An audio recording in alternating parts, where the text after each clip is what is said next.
మేము గత 9 తారీఖు నాడు అవుట్సోర్సింగ్ ఉద్యోగులకి రాష్ట్ర వ్యాప్తంగా వైద్య ఆరోగ్య శాఖలో పనిచేసే ఉద్యోగులకు కొన్ని చోట్ల 8 నెలలు 6 నెలలు 3 నెలల నుంచి జీతాలు లేవని చెప్పేసి 15 తారీఖు వరకు జీతాలు ఇవ్వాలని చెప్పేసి మేము ధర్నా నోటీస్ ఇచ్చినాం. అయినప్పటికీ కూడా పట్టించుకోలేనప్పుడు 15 తారీఖు నుంచి 22 తారీఖు వరకు మేము అన్ని హాస్పిటల్ల ముంగట ధర్నా చేస్తామని చెప్పినాం. అదే పద్ధతిలో అన్ని హాస్పిటల్ల ముందట వివిధ పద్ధతిలో ధర్నాలు రాస్తారోకాలు చేసినాం. అయినా పట్టించుకోకపోతే డిఎంహెచ్ఎస్ క్యాంప్ ఆఫీసును ముట్టడిస్తామని చెప్పినాం. అదే పద్ధతిలో ఇలా రాష్ట్రంలో వైద్య ఆరోగ్య శాఖలో పనిచేసేటువంటి అన్ని విభాగాల అన్ని క్యాడర్ ఉద్యోగులంతా కూడా ఇక్కడికి రావడం జరిగింది. మేము ఇప్పుడు ధర్నాతో మేము డిఎంహెచ్ఎస్ క్యాంప్ ఆఫీసును ముట్టడిస్తూ ఉన్నాం. మేము ముఖ్యంగా ఏం చేస్తున్నాం, మాకు వైద్య ఆరోగ్య శాఖలో పనిచేసే ఉద్యోగులందరికీ ప్రతి నెల జీతం ఇవ్వాలి, అదే ఏజెన్సీ ద్వారా ఇవ్వద్దు, ప్రభుత్వమే నేరుగా ప్రభుత్వమే ఇవ్వాలని చెప్పేసి మేము ప్రధానంగా డిమాండ్ చేస్తూ ఉన్నాం. ఇలా 15,000 జీతంతో 19,000 జీతంతో 20,000 జీతంతో కుటుంబాలు బతికే పరిస్థితి లేదు. ఇలా ముఖ్యమంత్రి కానీ ఎమ్మెల్యేలు కానీ అధికారులు కానీ ఈ జీతంతో ఎవరన్నా బతుకుతారా మీరు అర్థం చేసుకునే పరిస్థితి లేకపోతే ఇలా ప్రజలతో మాతో ఓట్లేపించుకొని ఇలా మీరు అధికారంలోకి వచ్చిన తర్వాత ఈ ఉద్యోగులను పట్టించుకోకపోవడం చాలా దౌర్భాగ్యం. మేమేమంటున్నాం, ప్రత్యేకంగా ఈ కార్పొరేషన్ ఏర్పాటు చేయాలి, కనీస వేతనాలు మనకు ప్రభుత్వం ఏదైతే అత్యున్నత న్యాయస్థానం చెప్పినట్టు కనీస వేతనాలు అమలు చేయాలి. వెంటనే 5 సంవత్సరాలు పైచిలుకు పనిచేసినటువంటి అవుట్సోర్సింగ్ ఉద్యోగులందరినీ కూడా రెగ్యులరైజ్ చేయాలని చెప్పేసి మేము ప్రధానంగా డిమాండ్ చేస్తూ ఉన్నాం. ప్రతి సంవత్సరం 20 ఏళ్ల నుంచి పనిచేసే ఉద్యోగికి ప్రస్తుతం నియామకమయ్యే ఉద్యోగికి ఒకే రకమైన వేతనం ఉంది. వారికి ప్రతి సంవత్సరం ఇంక్రిమెంట్ ఇవ్వాలని చెప్పేసి కూడా మేము ప్రధానంగా డిమాండ్ చేస్తున్నాం. మా మహిళా ఉద్యోగులకు జీతంతో కూడిన ప్రసూతి చెలవులు ఇవ్వాలని చెప్పేసి ప్రధానంగా డిమాండ్ చేస్తూ ఉన్నాం. అదేవిధంగా అవుట్సోర్సింగ్ ఉద్యోగి చనిపోతే ఆ కుటుంబానికి ₹1 కూడా ఇవ్వలేనటువంటి దౌర్భాగ్య పరిస్థితి ఉంది. కాబట్టి ₹1 ఎక్స్గ్రేషియా ఇవ్వాలి, వారి ఇంట్లో ఒక కుటుంబానికి ఉద్యోగం ఇవ్వాలని చెప్పేసి మేము ప్రధానంగా డిమాండ్ చేస్తూ ఉన్నాం. మేము ఈ మధ్యకాలంలో ల్యాబ్ టెక్నీషియన్లను తొలగించినారు, ఏఎన్ఎంలను తొలగిస్తున్నారు, ఈ స్టాఫ్ నర్సులను తొలగించినారు. 20 ఏళ్ల నుంచి ఏదో ఒక రోజు పర్మనెంట్ అవుతుందని పనిచేస్తున్నటువంటి ఉద్యోగులను తొలగించడం ఇది చాలా బాధాకరం. వాళ్ళందరినీ తక్షణమే విధులలోకి తీసుకోవాలి. తీసుకోకపోతే మేము పెద్ద ఎత్తున రాష్ట్ర వ్యాప్తంగా వైద్య ఆరోగ్య శాఖనంతా కూడా స్తంభిస్తామని చెప్పేసి కూడా మేము ప్రధానంగా డిమాండ్ చేస్తూ ఉన్నాం. ఇవాళ ఉద్యోగుల పరిస్థితి, అవుట్సోర్సింగ్ ఉద్యోగుల పరిస్థితి ఎంత దీనంగా ఉన్నదంటే, జీతం చేసి 30 రోజులు జీతం చేసి కూడా జీతం కోసము ధర్నాలు నిరసనలు చేసి జీతం తీసుకోవాల్సిన అవసరం ఉంది. ఒక లేబర్ అడ్డ మీద లేబర్ కూలీ కంటే అధ్వానమైన ఎవరు ఉన్నారు అంటే రాష్ట్రంలో అవుట్సోర్సింగ్లో పనిచేసే ఉద్యోగులు. ప్రభుత్వం మాత్రం నిమ్మకు నీరెత్తినట్టుగా మేము అది చేస్తామని ఏది చేయకుండా ఇదే ప్రభుత్వం, కాంగ్రెస్ ప్రభుత్వము వాళ్ళు మేనిఫెస్టోలో పెట్టారు, మా ప్రభుత్వం రాగానే మీకు వెంటనే అవుట్సోర్సింగ్ వాళ్లకు రెగ్యులర్ చేస్తామని. 2.5 సంవత్సరాల కాలం అయిపోయింది, ఇప్పటి వరకు రెగ్యులర్ చేయలేదు కదా. మాకు కనీసం జీతం కూడా పెంచలేదు. దాదాపు 6 సంవత్సరాల క్రితం జీతం పెంచినట్లయితే ఇవ్వలేడు దాకా జీతం పెంచలేదు. పిఆర్సీ లేదు. రెగ్యులర్ వాళ్లకు డిఏ ఇస్తారు. ఎందుకు? వాళ్లకు నిత్యావసర సరుకులు పెరుగుతాయి కాబట్టి 6 నెలలకు ఒకసారి డిఏ ఇస్తారు. మాకేమి ఇస్తున్నారండి? మాకేం లేదు.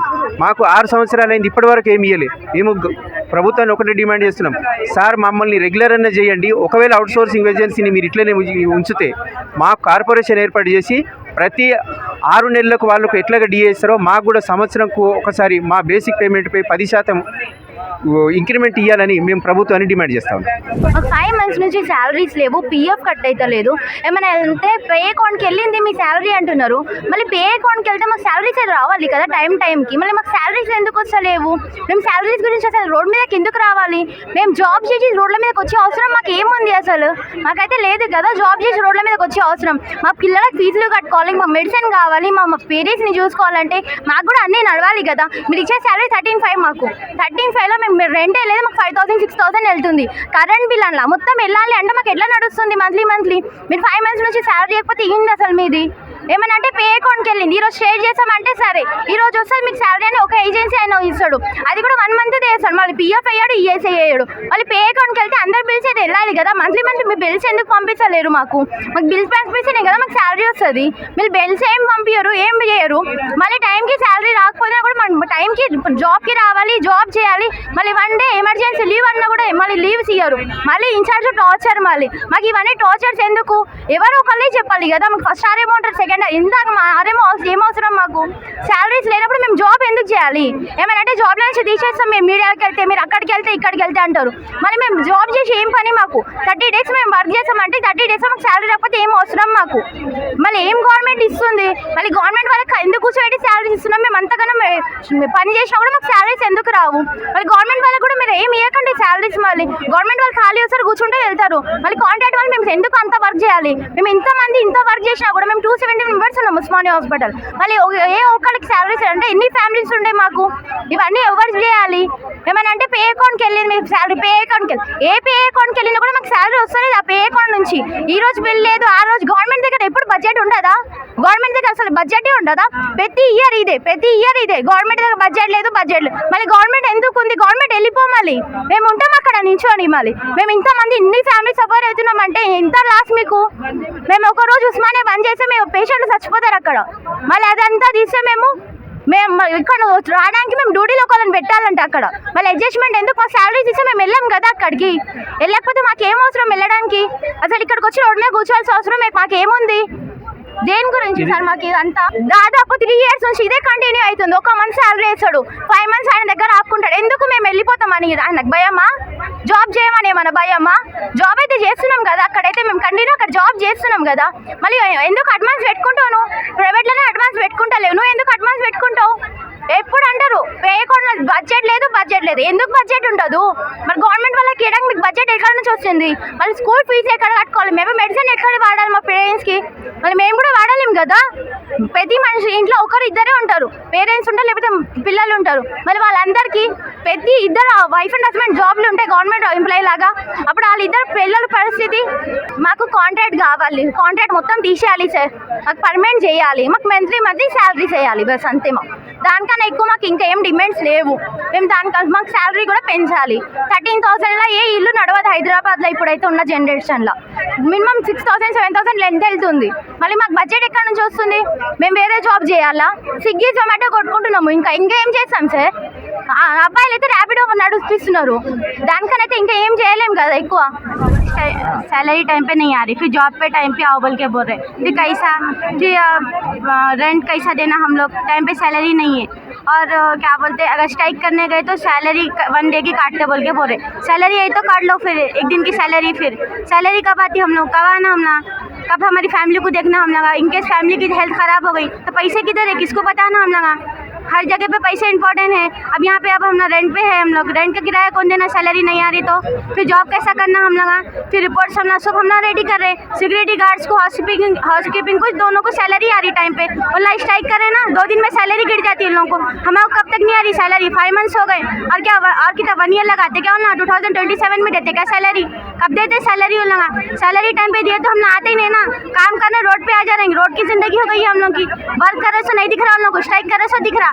स्ट्राइक भी करे तो पुलिस वालों की परमिशन लियो बोल रहे, फिर वर्क करे खुद किसकी परमिशन लेना? पुलिस वालों की लेना परमिशन। हम लोग किसकी लेना परमिशन?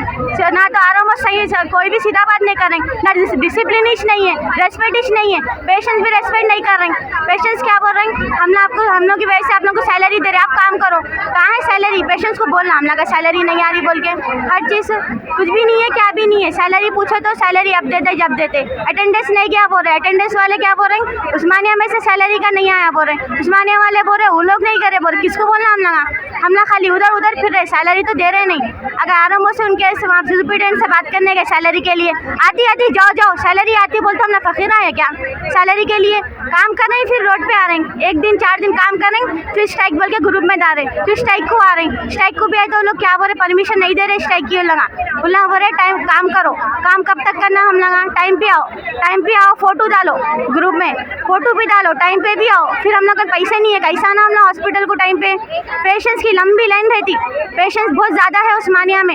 उतने पेशेंट्स को हम ना देखना, देखे बाद घर को जाना, ना तो लंच को टाइम ही नहीं है हम लोग को, लंच करने टाइम ही नहीं है। पेशेंट्स इतने ज़्यादा आ जा रहे हैं। फिर हम ना तो लैब टेक्नीशियंस है, टेस्टिंग में कितनी प्रॉब्लम हो रही है हम लोग को। यहाँ पे मेडिसिन वाले भी है स्ट्राइक में, यहाँ पे एक्सरे वाले भी है, स्कैनिंग वाले भी है, डाटा एंट्री करने वाले भी है, लैब टेक्नीशियन भी है। फिर हम लोग पूरे स्ट्राइक पे है हम लोग। जब सिक्योरिटी गार्ड्स अगर हाउसकीपिंग वाले इंपॉर्टेंट है, उन दोनों कुछ लोग को हॉस्पिटल में हम लोग पूरे हट जाते। उन लोगों को सैलरी 25,000 सैलरी बोल के बोरोला स्ट्राइक कर रहे, वो भी दे देते उन लोगों को। अब 3 दिन जानते वो भी सैलरी दे देते। हम लोग की सैलरी कितनी है इधर पे 13,500 है, स्कैनिंग की कितनी है वही सैलरी है। हम लोग इतने रह के भी सैलरी उतनी है हम लोग की। अभी सिक्योरिटी गार्ड्स को 25,000 सैलरी होना बोल रहे, उन लोगों को देते हो ना सैलरी, कहीं को नहीं देते। हाउसकीपिंग वालों को भी देते, सिक्योरिटी गार्ड्स को देते, क्योंकि उन दोनों इंपॉर्टेंट है हॉस्पिटल में। हम ना इंपॉर्टेंस नहीं है इधर। यहाँ पे नर्सा भी यहाँ पे स्ट्राइक में है, पूरे इधर स्ट्राइक कर रहे हैं। इधर कब तक स्ट्राइक करना हम लगा? अगर स्ट्राइक करे एक ही दिन की सैलरी 1 मंथ की सैलरी डाल रहे, फिर 4 महीने की कब फिर हम लोग स्ट्राइक करना? सैलरी टाइम पे दिए तो हम लोग आते ही नहीं ना, हम लोग वर्क करते। अभी हम लोग यहाँ से फिर हम लोग वर्क को जाना, स्ट्राइक पूरी नहीं कर रहे हम लोग क्या बोले स्ट्राइक कर रहे, स्ट्राइक करके आके वापस काम पे आओ, फिर हम लोग वापस फिर काम पे जाना। फिर यहाँ पे पूरा एनर्जी यहाँ पे तो पूरा वेस्ट हो गई, फिर उधर जाके फिर से हम लोग वहाँ पे वर्क करना। लंच का टाइम ही नहीं है। अभी इधर हम लोग आ गए, फिर डायरेक्ट हम लोग जॉब पे चढ़ना है। पेशेंट्स है वहाँ पे, इतने गुस्से पेशेंट्स है, किसको देखना पेशेंट? अगर एक रिपोर्ट गलत गई पेशेंट की तो पूरा मीडिया में चल जाता, फिर हम लोग की सैलरी नहीं आ रही, हम लोग किसको बोलना? एक सैलरी को हम लोग बोले ऐसा हो जा रहा हर जगह पे। सब जने अफसोस से करेंगे, सैलरी तो टाइम पे नहीं दे रहे, फैमिली को कौन देखेगा? रेंट का किराया कौन देगा? लाइट का बिल कौन देगा? अभी तो किराया भी बढ़ा दिए, फिर ऊपर से गैस तो महंगी हो गई, क्या पकाएंगे हम लोग, क्या खाएंगे हम लोग? गैस महंगी हो गई, सब महंगा हो गया। 13,500 में क्या आ रहा बोलो? कुछ भी नहीं आ रहा। रेंट का किराया 10,000 है, फिर लाइट का बिल का तो छोड़ के उतना ही है अमाउंट, फिर हम लोग किराया उतना ही है, तो खाएंगे क्या हम लोग? बच रहा क्या उसमें से पैसे? सैलरी भी नहीं बढ़ा रहे, ठीक है हम लोग सैलरी को भी कुछ भी नहीं बोले, सैलरी तो टाइम पे दियो, वो तो हम लोग करते। अगर 1 मंथ की सैलरी दिए तो जिससे हम लोग लिए पैसे जो वो पूरे उन लोगों को दे देना पड़ता, फिर हम लोग के पास पैसे नहीं है तो कब तक हम लोग ऐसे किसका भी उधार लेके खाएंगे बोलो? हम लोग को भी होना ना, हमारी भी फैमिली है, हमारे को भाया नहीं है, हम ही चेक है, भाया नहीं है, हम ही देखने का है। कैसा देखना बोलो फैमिली को? भाई रहा तो अच्छा था। इधर के बॉयज़ भी क्या करे, लैब टेक्नीशियन यहाँ पे जॉब कर रहे हैं, फिर रैपिडो में काम कर रहे हो लगा, रैपिडो भी कर रहे हैं, जोमेटो भी कर रहे हैं, स्विगी भी कर रहे हैं, क्या फ़ायदा बोलो इतना करके जब सैलरी नहीं है? तो लैब टेक्नीशियन हो गए, वो काम भी कर रहे हैं हम लगा। अब हम ना बच्चा तो नहीं हूँ, मैं बच्चा रहती तो वो भी कर लेती थी, क्या करेंगे बोलो? पहले तो बच्चियाँ तो सेफिश नहीं है, अगर ना जोमेटो भी करो रैपिडो भी करो, बच्चियाँ तो सेफिश नहीं है। अभी हॉस्पिटल में सेफ है, सैलरीश नहीं है, फिर नाइट ड्यूटी बोल रहे हैं हम लोग को। नाइट ड्यूटी करके क्या फ़ायदा? सैलरी टाइम पे आएंगे तो हम नाइट ड्यूटी का सोचेंगे। सिक्योरिटी गार्ड्स भी सही नहीं है, इधर मजबूती नहीं है, सिक्योरिटी गार्ड्स भी कम है उधर उस्मानिया में, फिर हम नाइट ड्यूटी करें, इनके समय कुछ भी होगा तो हम लोग वीडियो में आ जाएंगे, ऐसा हुआ वैसा हुआ बोल के, मगर टाइम पर कुछ भी नहीं करेंगे। अब कोई भी या कोई भी सुसाइड कर रहे ना तो ही सैलरी आ रही। अब देखो वो दूसरे हॉस्पिटल में सुसाइड कर लिए एक जने, तो उसके लिए फिर यह मीटिंग लगाए, तब कोई भी सुसाइड करेंगे तो सैलरी आ रही। लाइफ इंपॉर्टेंट नहीं है लोगों को, सुसाइड करेंगे तो वो इंपॉर्टेंट है उन लोगों का। सुसाइड करे से बोले क्या फ़ायदा? सुसाइड करे बाद फैमिली को जितने सैलरी पेंडिंग है उतनी मिल जाती है, उसके बाद फैमिली को कौन देखेगा? सुसाइड कर रहे हैं यहाँ पे पूरे, सुसाइड कर रहे कितने के लिए? क्या क्या है? 10,000 के लिए सुसाइड कर रहे हैं। वो 10,000 कितना है अपने वास्ते? वो भी हम लोग को बहुत इंपॉर्टेंट है 10,000 भी, उसके लिए सुसाइड कर रहे हो लोग। 5,000 को सुसाइड कर ले रहे हो लोग, 3 महीने से सैलरी नहीं है, घर में आ जा रहे लोग पैसों के लिए, कहाँ से देंगे पैसे बोलो? फिर हम आरएमओ ऑफिस में गए, उधर भी गए तो उन्होंने से भी वहाँ से भी भगा देने, चलो चलो जाओ जाओ काम करो तुम लोग, स्ट्राइक नको करो, सैलरी काट लेते बोल रहे। सैलरी यही तो काटो भाई, सैलरी हम क्या करना है? सैलरी दियो टाइम पे, सैलरी के लिए हम ना स्ट्राइक करें, सैलरी काटते करते, सैलरी दिए तो काटेंगे ना उन्होंने भी, सैलरीज नहीं है और रेस्पेक्ट तो पूरे कुछ नहीं है। अगर ना स्ट्राइक करने गए पुलिस का परमिशन लियो बोल के बोल रहे, फिर हम लोग काम करो तो किसकी परमिशन लेना? पुलिस में जाके काम करो, हम ना पूरे जने पुलिस स्टेशन में जाके परमिशन ले लेके आ रहे हैं, हम ना पुलिस स्टेशन को तक जा रहे हैं। अब कहाँ जाना है बोलो? पुलिस स्टेशन को जा रहे हैं, हॉस्पिटल में परमिशन ले रहे हैं। अब एक ही चीज़ रह गई, वो कहाँ तक भी रोड पे जाके लोगों की भी परमिशन लेना पड़ता हम लोग को। अब किसकी परमिशन लेंगे हम लोग बोलो? अभी बस का है, बस जब हट जाती उसके बाद किराया कौन देंगे हम लोग को? बस भी टाइम पे नहीं आ रही, हम लोग कैसे आना वहाँ पे? सुबह 8 बजे है ना और दूसरे जने 6 बजे तक रहना, 6 बजे बोले तो कहाँ है बस? तो सुबह 6 बजे की तो ज़्यादा नहीं आते बस, कैसा आना हम लोग? क्या रैपिडो अगर बुक करें तो 180 हो रहा आने के, जाने का अमाउंट 2,000 बोल के हो रहा, कैसा जाना हम लोग? उतना ही है, सैलरी टाइम पे दे दो बस, और कुछ भी नहीं। हम ना स्ट्राइक नहीं करते, कुछ भी नहीं करते, सैलरी टाइम पे दे दिए ना बस। మన హాస్పిటల్లో ఎన్ని సంవత్సరాల నుంచి జీతాలు 3 నెలలు 4 నెలలు 5 నెలలు అంత పెండింగ్ అయితేనే ఉంటుంది. ఏ నెల కూడా కరెక్ట్గా ఈ నెల శాలరీ నెక్స్ట్ మంత్ రావడం కానీ, ఆ బిఫోర్ నెక్స్ట్ మంత్ రావడం కానీ, 2 నెలలు అయిన తర్వాత రావడం కానీ అనేదే లేదు. 3 నెలలు 4 నెలలు 5 నెలలు 6 నెలలు అట్లా వస్తుంది మాకు శాలరీ.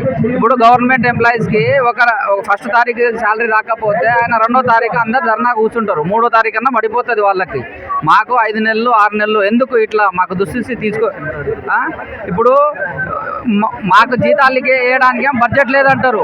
ఇప్పుడు మూసీకి దీనికి వాటికి అన్నిటికీ మీకు పైసలు ఉందని చెప్తున్నారు. ఎందుకు ఇట్లా మాకింత దుస్థితికి ఎందుకు తీసుకొచ్చినారు? ఇప్పుడు గత 3-4 నెలల నుంచి జరుగుతుంది ఇది. ఇప్పుడు మా డిమాండ్ ఒకటే, మాకు కార్పొరేషన్ కావాలి, ఏజెన్సీ వ్యవస్థను రద్దు చేయాలి, మాకు సమాన పనికి సమాన వేతనం ఇవ్వాలి, మాకు ఒక హెల్త్ కార్డు ఇవ్వాలి, మాకు ఇయర్లీ ఇంక్రిమెంట్ ఇవ్వాలి. మీ మీడియా ద్వారా ఇది తెలియజేస్తున్నాం. Thank you.